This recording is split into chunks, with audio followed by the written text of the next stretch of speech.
À tous pour votre prise de parole. La parole est maintenant à Emmanuel Fernandez pour la France Insoumise, Nouveau Front Populaire. Merci, Monsieur le Président, Messieurs les représentants des organisations syndicales des personnels civils. D'abord, je tiens à rappeler toute l'importance que mon groupe porte à l'égard des personnels civils de la Défense et donc de vos organisations qui les représentent. Nous sommes attentifs à votre expertise et nous portons une grande considération aux propositions que vous pouvez émettre. Nos personnels civils ont besoin de se projeter dans un avenir désirable grâce à une visibilité claire sur les parcours possibles et grâce à un accompagnement spécifique des familles. Vous l'avez abordé. Ceci est essentiel, surtout quand on sait que les personnels civils de la Défense représentent 25% des personnels du ministère. Vous l'avez dit. Vous avez évoqué les difficultés de fidélisation, notamment sur les métiers en tension, dans le cyber notamment. Il y a une moyenne d'âge qui augmente. J'aurais souhaité savoir si vous avez accès, j'imagine, au taux d'attrition RH, savoir si ce taux est en accélération et si on voit des variables au niveau de ce taux pour ce qui est des différentes catégories de personnel.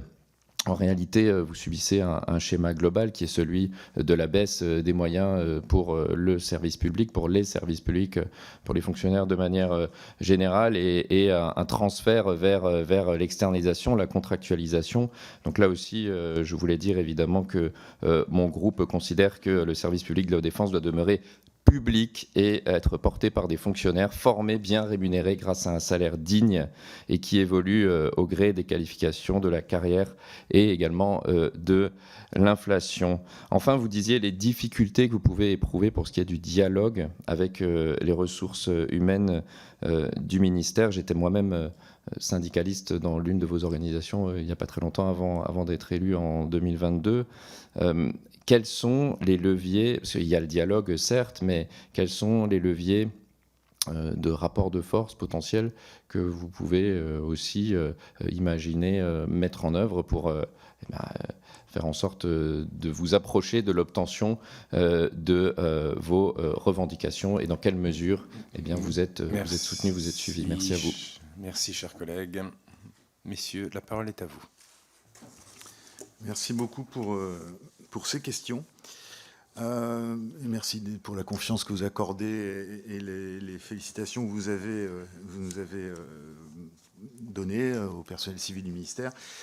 Effectivement, vous avez évoqué l'avenir désirable et le parcours. C'est une de nos revendications phares de pouvoir, et c'est une condition d'attractivité, de mettre les pieds dans une structure dans laquelle on sait où on va.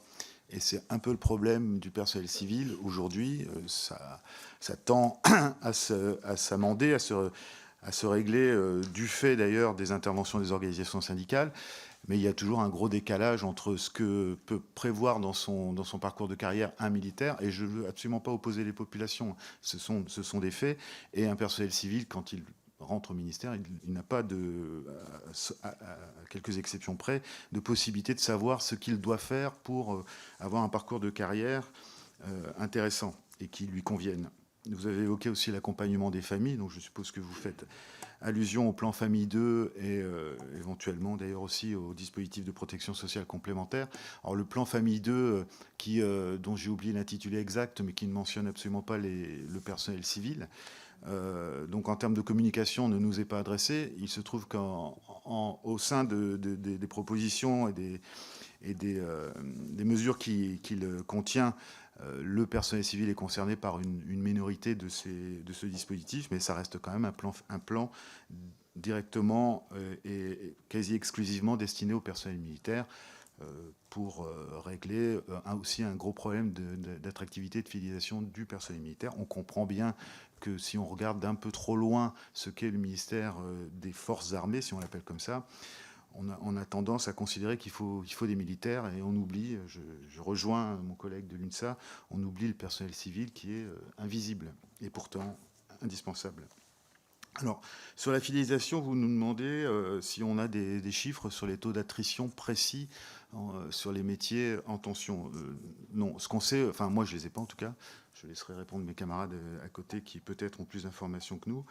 On sait que sur 2024, les chiffres ont été meilleurs qu'auparavant, donc moins de problèmes d'attractivité, peut-être pas moins de problèmes de fidélisation, parce que les bons résultats de fidélisation, ou les pas trop mauvais résultats de fidélisation, sont dus de notre analyse tout simplement au recul de l'âge de départ à la retraite. Donc forcément, les gens, quand ils sont obligés de rester, ils restent. Voilà, donc les chiffres, on les réclame. Alors je reviendrai sur votre dernière question ensuite, qui concerne le dialogue social. On les réclame au service de ressources humaines. Ils nous les fourniront, il n'y a pas de problème. Mais pour l'instant, ils ne sont pas forcément prêts. Bon, je ne peux qu'acquiescer quand vous évoquez le service public de la défense, le fait que la défense ne doit pas subir outre mesure les problèmes de finances de la France, même si elle doit aussi jouer son rôle pour ne pas pénaliser les autres missions du service public aussi indispensables ou quasiment aussi indispensables, en tout cas à plus ou moins long terme, que sont l'éducation, par exemple, la santé, la culture, etc. D'ailleurs, ça n'a pas encore été évoqué, mais la CFDT revendique également qu'il y ait une mutualisation d'une politique de défense au niveau européen, qu'elle soit d'ailleurs stratégique ou industrielle, qui permettrait sans doute de faire des économies sur le budget sans, si on fait attention, atteindre aux emplois et aux conditions de travail des agents, qu'ils soient français ou d'autres pays européens. Et enfin, vous avez évoqué les difficultés de dialogue social et les leviers de rapport de force. Alors, je corrige un peu ce que vous avez dit et qui est peut-être dû au fait que je me sois mal exprimé dans ma déclaration liminaire. On n'a pas de problème de relation, de dialogue social avec les directions ministérielles. Au contraire, ça se passe très bien. Bon, ils font ce qu'ils peuvent dans un contexte, dans un périmètre contraint par le politique, et c'est là où ça pêche un peu, et on n'a pas du tout de contact.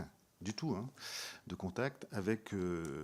pas du tout. On voit le cabinet ministériel, on voit la conseillère sociale, qui est très sympathique par ailleurs, mais on n'a pas d'influence sur le choix politique de notre ministre, malgré d'ailleurs le changement de portage du gouvernement sur le sujet. Michel Barnier a évoqué, je le dis dans ma déclaration liminaire, de revoir la relation de dialogue social avec les partenaires. Ça n'a pas ruisselé, pour employer un terme cher à notre président de la République, vers le ministère des Armées. Donc notre problème de dialogue social, il est avec le ministère, et c'est frustrant parce qu'on a des choses à dire aussi à ce niveau politique, pas uniquement au niveau des RH, ni même secrétaire général pour l'administration, qui sont des très hauts niveaux de dialogue social, mais ce n'est pas suffisant, c'est réducteur par rapport à l'influence qu'on peut avoir en tant que représentant du personnel civil du ministère. Voilà. Je vais commencer par ce que je vais dire, Albert, sur notre difficulté de dialogue social. Peut-être que nous avons été mal compris, mais en tout cas pour FO, en effet, les relations avec l'ensemble du ministère, que ce soit le SGA, le DRHMD ou l'ensemble des acteurs dans les défenses et ça de réseau, sont de bon niveau au niveau du dialogue social. Se passe bien. La difficulté, et c'est ce qu'on a voulu soulever dans la déclaration liminaire, d'ailleurs, il y a eu une lettre, notre organisation syndicale a fait une lettre ouverte au ministre où est-ce qu'on demande à ce que la présence du politique, c'est-à-dire du ministre, lors de ce CSA ministériel, ce qu'il fait d'ailleurs pour la composante militaire dans l'instance de Conseil Sup pour nos collègues militaires. D'ailleurs, ça sera aussi peut-être l'occasion de lui expliquer, car il a été auditionné récemment par vous, je crois, le 14 octobre dernier, une audition de 2h14, où il y avait, peut-être que j'abuse un petit peu, mais quelques secondes sur les personnels civils, sur les 2h14, et sur les personnels civils, peut-être que si on avait l'occasion de le rencontrer et de lui dire qu'il ne faut pas confondre les grilles indiciaires avec les grilles indemnitaires, car il a évoqué les grilles indemnitaires, nous n'avons pas de grilles indemnitaires, ça n'existe pas les grilles indemnitaires. Peut-être qu'il a voulu parler des mesures catégorielles, du PLF 2025 sur mesures catégorielles, mais ce n'est pas du tout le même sujet. Donc peut-être que si vous avez l'occasion de voir le politique, c'est-à-dire le ministre lui-même, on pourra s'exprimer, comme il a l'occasion de le faire avec vous, pendant 2h14. Et en tout cas, nous, on est très attachés on souhaite clairement qu'il y ait ce dialogue social avec le ministre et sa présence au CSA ministériel. Sur l'autre point que vous évoquez sur la moyenne d'âge qu'on avons évoqué sur la déclaration liminaire, Comme nos collègues de la CVT, nous n'avons pas aujourd'hui ce chiffre, si ce n'est que la tendance 2024, où en effet, il semblerait qu'en termes d'attractivité, il y aurait une amélioration. Est-ce que c'est les efforts de la DRHMD à travers la marque civile de la défense on voit les résultats sur ce sujet? Fort possible, mais attention, en tout cas pour notre organisation syndicale et l'analyse, c'est que ça peut être en trompe-l'œil à travers le fort embauche d'agents sous contrat et qui aujourd'hui peuvent répondre de manière, au premier abord, à avoir en termes d'attractivité, de pouvoir répondre immédiatement à des besoins en effectif, mais ça ne répond pas en tout cas à nos attentes sur des personnels sans opposer les uns aux autres, mais à des personnels dits titulaires, fonctionnaires ou ouvriers d'État, où pour les compétences spécifiques du ministère des Armées, il faut des années et des années de compagnonnage, de compréhension de l'environnement de la défense. On ne devient pas un spécialiste du moteur Rafale en 2 ans, en 3 ans. On ne devient pas un spécialiste du M51, etc., etc. Et y compris sur les métiers dits d'exécution de catégorie C, on peut avoir le même raisonnement. Donc, nous, en tout cas, pour FO, nous restons prudents sur ces chiffres favorables en termes d'attractivité par rapport aux agents sous contrat. Sur un dernier point, avait été évoqué lors d'un CSA ministériel par le DRHMD, quelque chose sur les organisations syndicales, dont la nôtre, nous évoquons régulièrement, pour l'attractivité et la fidélisation, fort sujet, fidélisation 360, qui est l'ouverture des écoles. Nous avons fermé les écoles dites d'apprentis, les écoles dites de formation, et ça, c'est un gros sujet, en tout cas pour notre organisation syndicale, si on veut être attractif, fidélisé. La réouverture des écoles spécifiques de nos métiers de la défense devient pour nous, pour être aux enjeux de la LPM, les enjeux de demain, un vrai sujet. Donc je profite d'être dans cette audition de l'Assemblée nationale pour dire que c'est un sujet important pour répondre aux enjeux. Voilà ce que je voulais rajouter.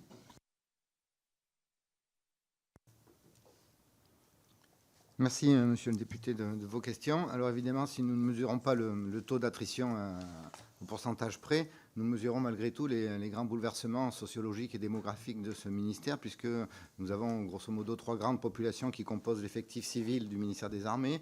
D'une part, les fonctionnaires qui sont malgré tout les plus nombreux, et 2 autres populations qui sont constituées par les agents dits sur contrat, les contractuels, et la population des ouvriers de l'État.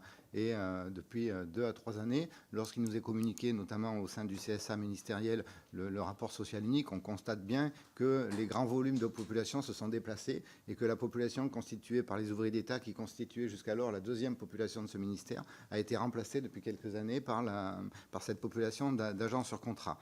Ce qui pose aussi par ailleurs des difficultés, c'est que nous avons besoin, pour gérer cette population-là, d'experts de haut niveau dans le domaine des ressources humaines.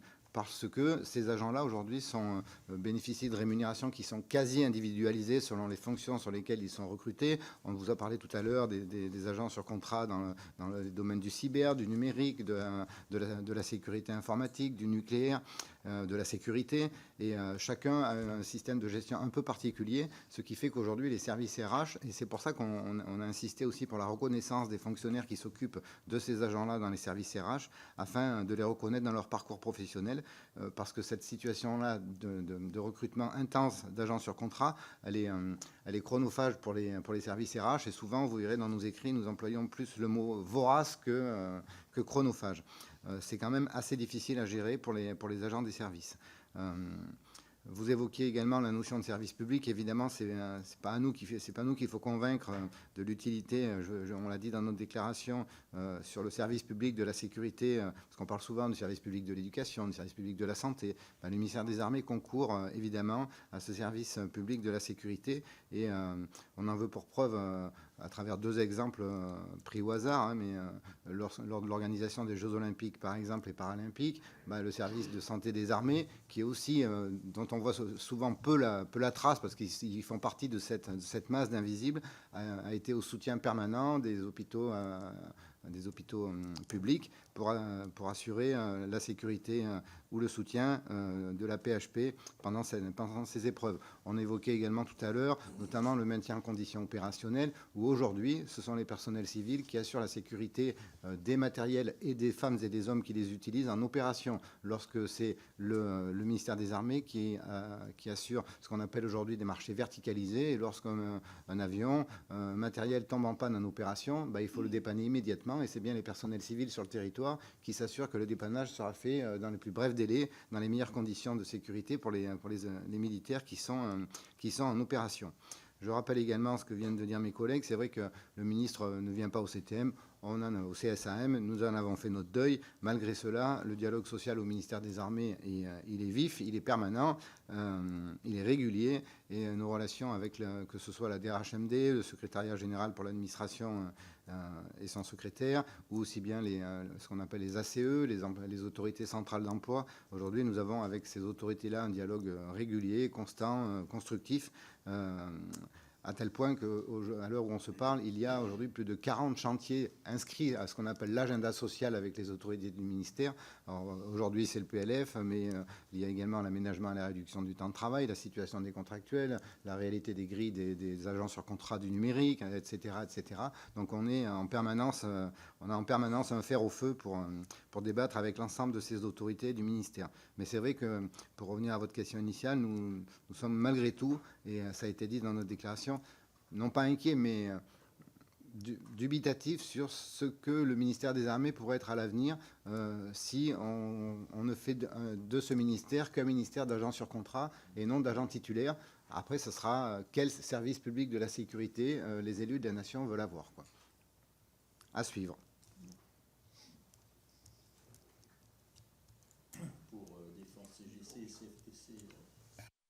Défense, je vais être très court. Pour la qualité du dialogue social, nous partageons l'avis de nos collègues. C'est un dialogue social de bonne qualité jusqu'au niveau cabinet du ministre. C'est le dernier étage qui est à améliorer. Mais bon, ceci est une autre affaire. Et donc, pour revenir sur la problématique des recrutements, disons, de personnel civil, c'est vrai que nous avons besoin de contractuels pour certains, disons, une certaine technicité qu'il faut renouveler très régulièrement pour la qualité de l'outil de défense de la France. Mais les personnels à statut, fonctionnaires et ouvriers d'État, sont quand même indispensables pour assurer la continuité. Parce que si vous changez de personnel tous les 3-4 ans, une certaine continuité n'existe pas. Et quand vous avez certaines catégories de contractuels qui restent moins d'un an parce qu'ils n'y trouvent pas leur compte, et donc il y a un problème de fidélisation, bon, voilà, il y a des choses à faire. Et c'est très chronophage quand les personnels tournent. Voilà, j'ai dit. Merci. Je reprends juste la parole sur le dialogue social pour compléter la réponse qu'on a faite et qui a été corroborée par à peu près tout le monde sur la qualité qu'on peut avoir au niveau de l'administration centrale, donc SGA, DRHMD et les différents ACE. Bon, on a bien vu qu'au niveau du ministère, ça se passait beaucoup moins bien. Comme l'a dit Laurent Tintignac, on en a fait notre deuil. C'est plus tellement un problème, en fait. Enfin, on en a fait notre deuil, surtout. Mais je voudrais quand même évoquer aussi le dialogue social au niveau plus local et faire le lien avec entre le concept, enfin faire le lien avec la comparaison de deux concepts, celui de management et celui de commandement. Au niveau du ministère, on en est encore un petit peu trop du côté du commandement, c'est-à-dire que c'est globalement des militaires qui gèrent l'ensemble, qui sont directeurs ou chefs de corps ou commandants de base de défense. Et à de rares exceptions près, ils managent ou ils commandent les personnels civils comme ils le font avec leur personnel militaire, ce qui ne favorise absolument pas la qualité du dialogue social et ce qui bloque et annihile en fait tous les efforts qui sont faits au niveau central et les rend à peu près vains.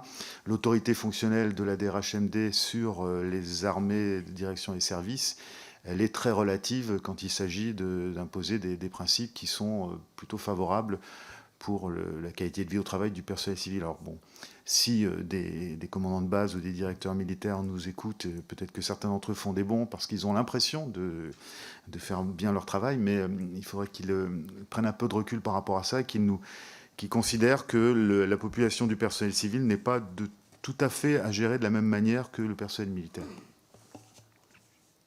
Merci, messieurs. La parole